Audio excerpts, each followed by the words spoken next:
চাহ খাবা ৰ'বা মই চাহ বহাব লৈছিলোঁৱে তুমি বনাবা তে বনোৱাতে তে মোৰ কাৰণে বনালে একাপ তোমাৰ কাৰণে আৰু মাৰ কাৰণেও একাপ চাহ বনাবা মই বাকীখিনি কাম কৰি লওঁ হা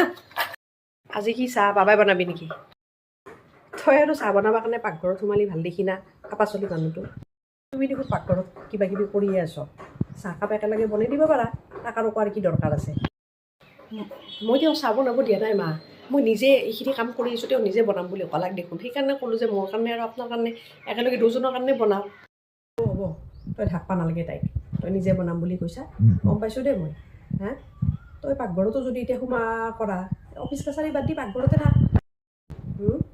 তাই বনাবা দিয়া নাই তই নিজে বনাইছা এইগিলাখন কথা মোক শিকাই লাভ নাই ময়ো বহুত সংসাৰ কৰিলোঁতো বহুত বছৰ আমাৰ দেউতাই এখন পাকঘৰৰ ওচৰ দিয়ে যাব ধৰিছে যি মন তাকে কৰি থাক চাহ খাবা মনে গৈছে মোকোতো ক'ব পাৰা তাই যদি নৰে